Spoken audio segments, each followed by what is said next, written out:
Elle jurait qu'elle ne me tromperait jamais. 2 soirs plus tard, je l'ai vue monter dans sa voiture, portant le collier que je lui avais offert. Au lieu de la confronter, je lui ai envoyé une photo avec une légende qui l'a fait venir chez moi, tremblante. Je m'appelle Lucas. J'ai 27 ans. Et j'ai appris que parfois, votre instinct sait des choses avant même que votre cerveau ne veuille les accepter. J'étais avec ma petite amie, Chloé, depuis 3 ans. Nous nous étions rencontrés lors d'une soirée jeu chez des amis communs, le courant est tout de suite passé, et en l'espace de 6 mois, nous parlions déjà d'emménager ensemble. Elle avait 25 ans, travaillait comme assistante dentaire, et avait ce sourire lumineux qui mettait tout le monde à l'aise. De mon côté, je suis graphiste, travaillant principalement en télétravail, je gagne bien ma vie et j'ai des horaires flexibles. Sur le papier, notre couple était solide.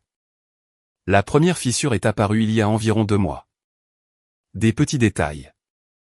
Son téléphone constamment posé face contre table. Un nouveau mot de passe sur son ordinateur portable alors qu'elle n'en avait jamais eu auparavant. Des soirées tardives pour des événements professionnels dont elle ne m'avait jamais parlé. Je ne suis pas de nature méfiante, mais je ne suis pas aveugle non plus. Quand le comportement de quelqu'un change de manière aussi radicale, on le remarque. J'ai abordé le sujet un jeudi soir. Nous dînions dans notre restaurant habituel, un petit italien de la rue de la République où nous allions toutes les 2 semaines. Elle a passé tout le repas à envoyer des messages, ce qui ne lui ressemblait pas. « Et, tout va bien ?» ai-je demandé. « Tu as l'air distraite en ce moment. » Elle a levé les yeux, légèrement surprise. « Quoi ? » Oui, tout va bien. Juste des trucs de boulot. C'est juste que tu es différente, plus distante. Et tu es toujours sur ton téléphone maintenant. Son visage s'est durci. Tu es sérieusement en train de me faire une scène là ? En public ? Je pose juste une question. Tu m'accuses de quelque chose. Dis-le franchement, Lucas. Je n'accuse personne de quoi que ce soit. Je dis juste que j'ai remarqué des changements et que ça m'inquiète. Elle a posé son téléphone et m'a regardé droit dans les yeux. Tu te fais des idées.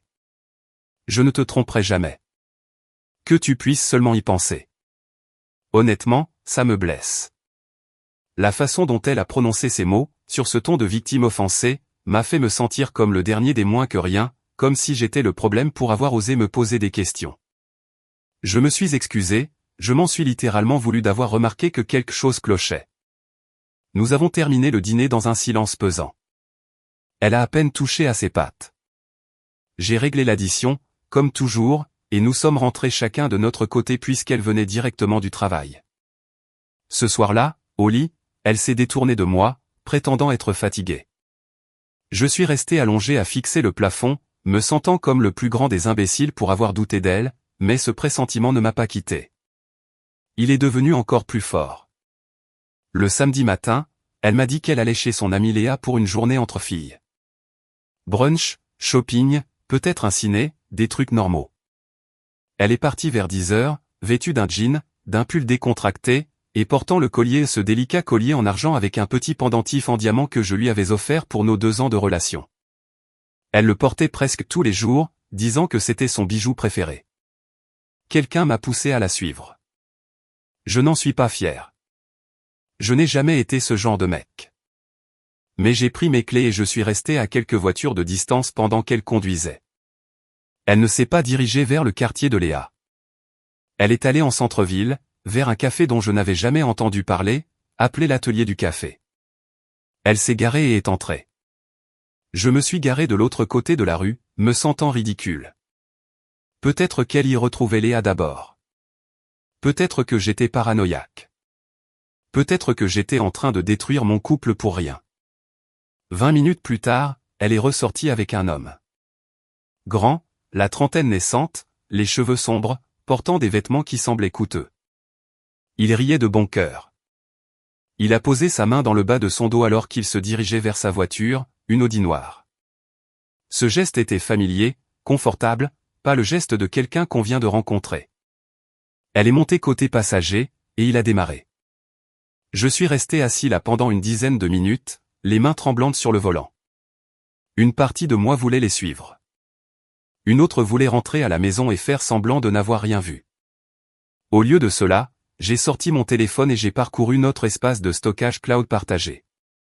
Nous l'avions configuré des mois auparavant pour partager des photos et des documents, et j'avais fini par l'oublier. Il y avait de nouvelles photos, récentes, d'elle et de ce type dans un restaurant. Deux dans ce qui ressemblait au bar d'un hôtel. Un selfie d'eux dans une voiture, sa tête posée sur son épaule. Les dates de création des fichiers remontaient à 6 semaines. 6 semaines de mensonges. 6 semaines des événements professionnels et de journées entre filles. Et tu te fais des idées. Je suis rentré chez moi et j'ai attendu. Elle est rentrée vers 19h. Tout sourire, portant des sacs de shopping de magasin où elle n'était manifestement pas allée.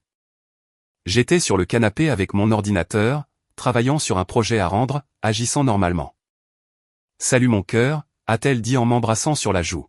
« Comment s'est passée ta journée ?»« Bien, productive. »« Et avec Léa ?»« Super. On s'est bien amusé. J'ai trouvé des trucs sympas en solde. » Elle m'a montré une robe qu'elle avait apparemment achetée, avec l'étiquette encore dessus.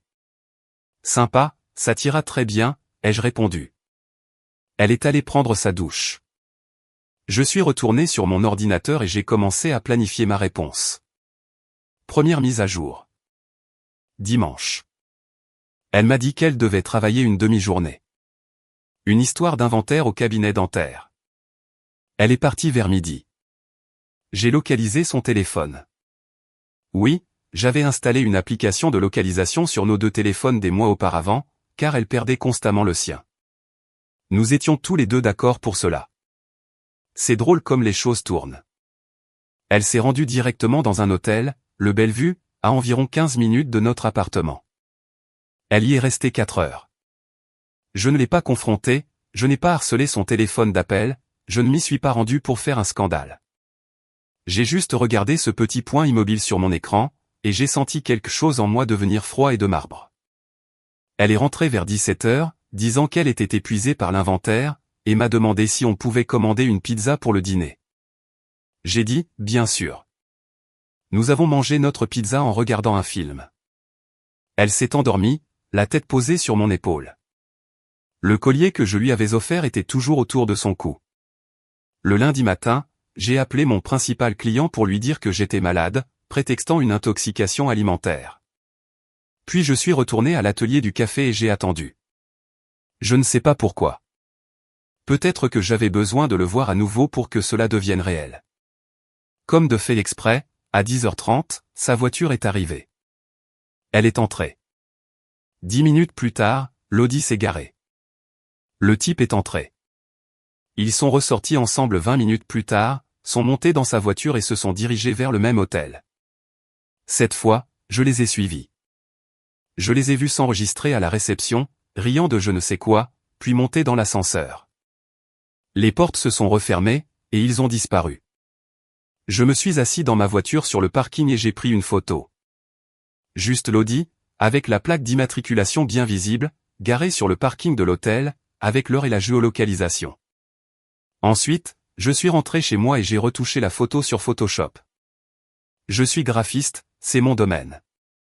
J'ai superposé du texte sur l'image, l'hôtel Bellevue, lundi, 11h47. Joli collier, au fait. Je te l'ai offert pour notre anniversaire. Est-ce qu'il est au courant? Je lui ai envoyé la photo sur son téléphone à midi pile. Puis j'ai attendu. Mon téléphone a explosé à 12h03. Cet appel d'affilée. Je les ai tous rejetés. Les messages ont commencé à pleuvoir. Lucas, s'il te plaît. Ce n'est pas ce que tu crois. Laisse-moi t'expliquer. S'il te plaît, réponds. Lucas, je rentre à la maison. Il faut qu'on parle. J'ai mis mon téléphone en silencieux et je suis allé à la salle de sport. Je me savais incapable de rester assis. Je me suis entraîné pendant 2 heures. Je suis rentré, j'ai pris une douche et je me suis préparé à dîner. Je n'ai pas regardé mon téléphone. Vers 20h, quelqu'un s'est mis à tambouriner frénétiquement à la porte de mon appartement. Je savais que c'était elle.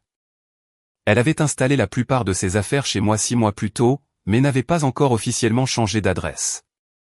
Elle avait gardé son ancien appartement comme solution de secours, ce qui prenait désormais tout son sens. J'ai ouvert la porte. Elle avait l'air dévastée. Son maquillage avait coulé, ses yeux étaient rouges, elle tremblait et portait toujours le collier. « Depuis combien de temps tu sais ?» a-t-elle demandé d'une voix brisée. « Est-ce que ça change quelque chose, Chloé ? S'il te plaît, je peux tout expliquer. Tu m'as dit que je me faisais des idées. Tu m'as regardé droit dans les yeux pendant le dîner en affirmant que tu ne me tromperais jamais. Et juste après, tu as passé le week-end avec lui. Ce n'est pas. C'est compliqué. Compliqué, vraiment ? Depuis combien de temps ? Elle s'est mise à pleurer de plus belle. 2 mois. Qui est-ce ? Il s'appelle Thomas. C'est un patient du cabinet. On a commencé à discuter et c'est arrivé comme ça. C'est arrivé comme ça ? Tu es allé prendre un café avec lui comme ça ? Tu es allé à l'hôtel avec lui comme ça ? Tu m'as menti droit dans les yeux de manière répétée comme ça ? Je ne voulais pas que ça se passe comme ça, mais c'est arrivé. Et tu as choisi de le faire. À chaque fois, tu as fait ce choix. Elle a voulu me prendre la main, je me suis reculé. Lucas, s'il te plaît. Je t'aime. J'ai commis une erreur. Ça ne représentait rien. Tu as passé 2 mois avec lui. Tu portais le collier que je t'ai offert pendant que tu étais avec lui. Ce n'est pas une erreur. C'est un choix. Je vais tout arrêter tout de suite. Je l'appelle et j'y mets fin. S'il te plaît, on peut réparer ça. Non. Quoi ? Non, on ne peut pas, parce que je n'en ai pas envie. Tu as passé 2 mois à me mentir, à me faire passer pour un fou parce que je remarquais des choses, à me faire m'excuser d'avoir des doutes légitimes. Tu ne vas pas effacer ça d'un simple coup de téléphone. Elle s'est effondrée contre le cadre de la porte. Qu'est-ce que tu es en train de dire ? Je dis que c'est fini entre nous. Je veux que tu aies quitté mon appartement d'ici la fin de la semaine. Tu ne peux pas être sérieux, Lucas. Regarde-moi. Elle a levé son visage baigné de larmes. Est-ce que j'ai l'air de plaisanter ? Elle n'a rien répondu. D'ici la fin de la semaine. Prends tes affaires. Laisse tes clés. C'est fini. J'ai refermé la porte. Elle est restée dehors à pleurer pendant près de 20 minutes avant de finir par s'en aller. Deuxième mise à jour. Mardi matin, je me suis réveillé avec 47 SMS d'elle. De longs paragraphes expliquant à quel point elle s'en voulait, qu'elle avait commis une terrible erreur, que Thomas ne comptait pas, que j'étais le seul qu'elle aimait vraiment, toutes les excuses habituelles. J'ai bloqué son numéro. Elle s'est de nouveau présentée à ma porte le mardi soir. Je n'ai pas répondu. Elle a glissé une lettre manuscrite sous la porte. 6 pages d'excuses, d'explications et de promesses. Je l'ai jetée à la poubelle sans dépasser le premier paragraphe. Mercredi, elle a envoyé son amie Léa pour essayer de me parler. Léa s'est présentée chez moi, l'air visiblement mal à l'aise. « Salut Lucas, est-ce qu'on peut parler ? Chloé est dans un état lamentable. Elle t'aime vraiment. Elle sait qu'elle a tout gâché. Léa, est-ce que tu étais au courant ? Elle a baissé les yeux vers ses chaussures. Elle m'a dit qu'elle était perdue dans ses sentiments. Est-ce que tu savais ? Non. Enfin, oui. Alors nous n'avons plus rien à nous dire. Merci d'être passé. J'ai fermé la porte. J'ai perdu une amie dans l'histoire, mais franchement, bon débarras. Jeudi matin, mon téléphone a sonné, affichant un numéro inconnu. J'ai répondu. Allô, c'est Lucas ? Demanda une voix d'homme, inconnu. Qui est à l'appareil ? C'est Thomas. Je pense qu'on a besoin de parler. J'ai failli raccrocher, mais la curiosité l'a emporté. Parler de quoi ? De Chloé ? De cette situation ? D'homme à homme. J'ai ri, je n'ai pas pu m'en empêcher. D'homme à homme ? Tu couches avec la copine d'un autre et tu veux me parler d'homme à homme ? Je ne savais pas qu'elle avait un copain. Pas au début. Mais tu as fini par le savoir. Silence. Quand est-ce qu'elle te l'a dit ? Au bout de 3 semaines environ, a-t-il admis. Elle m'a dit que c'était pratiquement fini entre vous. Que vous n'aviez juste pas encore officialisé la rupture. Nous habitions ensemble. Nous regardions les bagues de fiançailles il y a 2 mois. Est-ce que ça te semble pratiquement fini? Nouveau silence. Elle nous a menti à tous les deux, a-t-il finalement murmuré. J'ai rompu hier après qu'elle m'a raconté ce qui s'était passé. Je ne veux pas me mêler de ce genre d'histoire. Félicitations pour avoir enfin retrouvé un semblant de morale. Écoute, je t'appelle pour te présenter mes excuses. Je n'aurais pas dû. Tu as des regrets parce que tu t'es fait prendre. Si je n'avais pas envoyé cette photo, tu continuerais à la voir. Garde tes excuses. J'ai raccroché. Vendredi soir, Chloé est venue chercher ses affaires. Je n'étais pas là, j'étais parti loger chez mon pote Maxime. Elle a pris ses vêtements, ses produits de toilette, les photos que nous avions prises ensemble, et a laissé ses clés sur le plan de travail de la cuisine, comme je le lui avais demandé. Quand je suis rentré le samedi matin, l'appartement semblait plus vide, mais aussi plus léger, plus respirable. Il y avait une dernière lettre sur le comptoir, à côté de la clé. J'ai failli la jeter sans la lire, mais quelque chose m'a poussé à l'ouvrir. Lucas, je sais que tu ne me pardonneras probablement jamais. Je ne t'en veux pas. Ce que j'ai fait est impardonnable. J'ai été égoïste et lâche, et j'ai blessé la meilleure personne que j'ai jamais connue. Tu méritais de l'honnêteté, je t'ai donné des mensonges. Tu méritais de la loyauté, je t'ai donné de la trahison. Je ne te demande pas une seconde chance, je sais que je ne la mérite pas. Je veux juste que tu saches que je suis désolé. Sincèrement, profondément désolé. Et j'espère qu'un jour tu trouveras quelqu'un qui te traitera comme tu le mérites, de la manière dont j'aurais dû te traiter. Pardon. C'est. Je l'ai lu une fois, puis je l'ai brûlé dans l'évier de la cuisine. 3e mise à jour. Cela fait 6 semaines que tout a volé en éclats.